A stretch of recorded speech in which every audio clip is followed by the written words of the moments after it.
ஒரே ஒரு 5 லிட்டர் இதய மந்த்ரா கடல் எண்ணெய் பேக் ஒரு மாசம் முழுசுக்கும் அத்தனை சமையல் முடிச்சு விடலாம். இதய மந்த்ரா.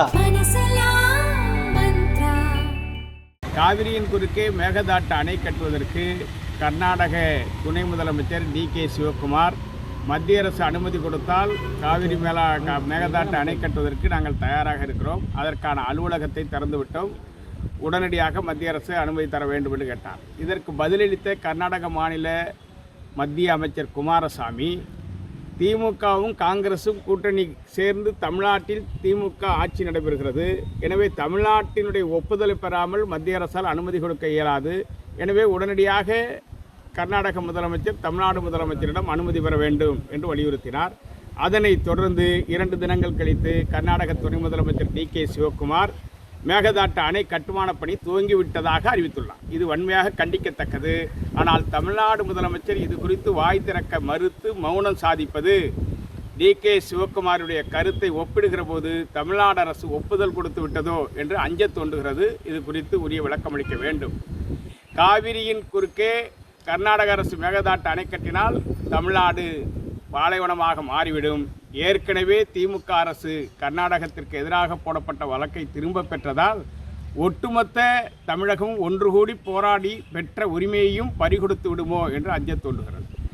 திருவாரூர் மாவட்டத்தில் கூட்டுறவு கடன் பெறுவதற்கு காவிரி டெல்டாவில் ரிசர்வ் வங்கி வழிகாட்டுதலை பின்பற்றி 12 சான்றுகள் கேட்கிறார்கள். குறிப்பாக வருமான வரிவிலக்கு அளித்த நிலையில் விவசாயிகள் வருமான கணக்கு சான்று சமர்ப்பிக்கப்படும் என்று வலியுறுத்துவது ஏற்க இயலாது.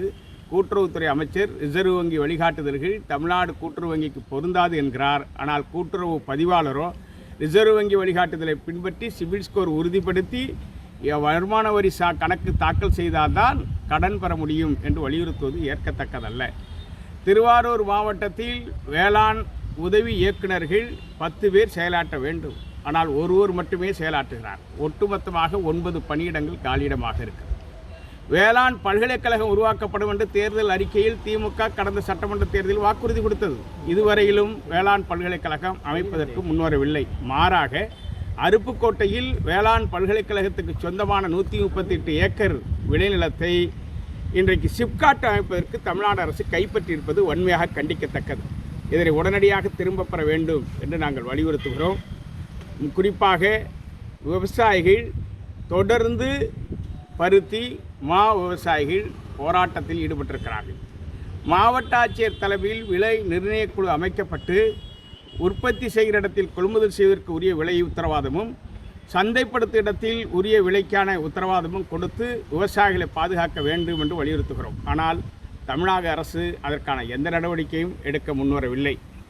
திருவாரூர் மாவட்டத்தில் வடபாதிமங்கலம் சர்க்கரை ஆலைக்கு சொந்தமான நிலங்களை கையகப்படுத்தி சிப்காட் அமைத்து வேளாண் சார்ந்த தொழில்களை துவக்கி இளைஞர்களுக்கு வேலைவாய்ப்பு அளிக்க வேண்டும் என்று வலியுறுத்துகிறோம். ஆனால் திமுக அரசு அதனை ஏற்க மறுத்து விவசாயிகள் சாகுபடி செய்யும் சிறு குறு விவசாயிகள் தலித் விவசாயிகளுடைய நிலத்தை மட்டுமே குறிவைத்து அபகரிப்பதற்கு முயற்சி எடுப்பது வன்மையாக கண்டிக்கத்தக்கது.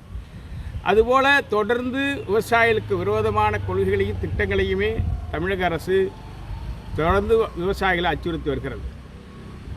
குத்தகை விவசாயிகளுடைய உரிமைகள் பறிக்கப்படுகிறது.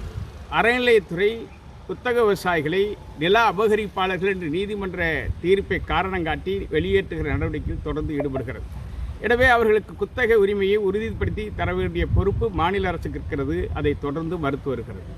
இதுபோல விவசாயிகளுக்கு எதிரான கொள்கைகளை செயல்படுத்துகிற திமுக அரசு கடந்த சட்டமன்ற தேர்தலில் 2500 ரூபாய் 2021ஆம் ஆண்டே நெல் குவிண்டால் ஒன்றுக்கு விலை நிர்ணயம் செய்வோம், கரும்பு டன் ஒன்றுக்கு 4000 கொடுப்போம் என்றார்.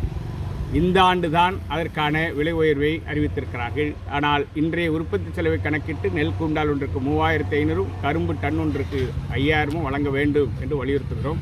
ஏற்க மறுக்கிறார்கள். ஒட்டுமொத்தமாக காவிரி டெல்டாவில் கதவணைகளை சீரமைப்பதற்கு நாகப்பட்டினத்திற்கு முதலமைச்சர் வந்தபோது 32 கோடி ரூபாயும் சட்டமன்றத்தில் 18 கோடி ரூபாயும் கதவணைகள் பாசன மதகுகளை சீரமைப்பதற்காக ஒதுக்கப்படும் என்று அறிவிக்கப்பட்டது. இதுநாள் வரையிலும் அதற்கான நிதி ஒதுக்கீடு செய்யப்படாமல் ஒட்டுமொத்தமாக கதவணைகள் செயலிழந்து கிடக்கின்றன, பழுதடைந்து கிடக்கின்றன. இதனால் பாசன பகுதிகளுக்கு தண்ணீரை கொண்டு செல்வது கூட இயலாத நிலை ஏற்பட்டிருக்கிறது. வெள்ள காலங்களில் தண்ணீரை வடிவிடுவது மிகப்பெரிய பேராபாயம் இருக்கிறது என்பதை தமிழ்நாடு முதலமைச்சர் உணர வேண்டும் என்று வலியுறுத்துகிறோம். ஆசிய வளர்ச்சி வங்கியில் கடல் முகத்வார நதிகள் சீரமைப்பு திட்டத்திற்கான 2வது கட்ட நிதியை தமிழக அரசு 4 ஆண்டு காலமாக கேட்டு பெறவில்லை. மத்திய அரசும் அனுமதி தரவில்லை. இதனால் தஞ்சாவூர், திருச்சி, புதுக்கோட்டை மாவட்டங்களுடைய வெள்ள நீர் வழியக்கூடிய பாமணியாறு, கோரையாறு உள்ளிட்ட முள்ளியாறு உள்ளிட்ட துணை நதிகள் முற்றிலும் புதர் மண்டி வடிகாலுக்கும் பாசனத்திற்கும் பயன்பற்ற நிலையில் கிடக்கிறது. எந்த நேரமும் காவிரி டெல்டா மாவட்டங்கள் அழியும் பேராபத்து ஏற்பட்டிருக்கிறது. எனவே இதனையெல்லாம் கொடுத்த வாக்குறுதியை நிறைவேற்றாத தமிழக முதலமைச்சர் தன்னை டெல்டாக்காரன் என்று சொல்வதை தமிழக விவசாயிகள், காவிரி டெல்டா விவசாயிகள் ஏற்க மனமில்லை. எனவே இன்றைக்கு டெல்டாவிற்கு வருகை தரும் முதலமைச்சர் இது குறித்து உரிய விளக்கமளிக்க வேண்டும் என்று வலியுறுத்தினார்.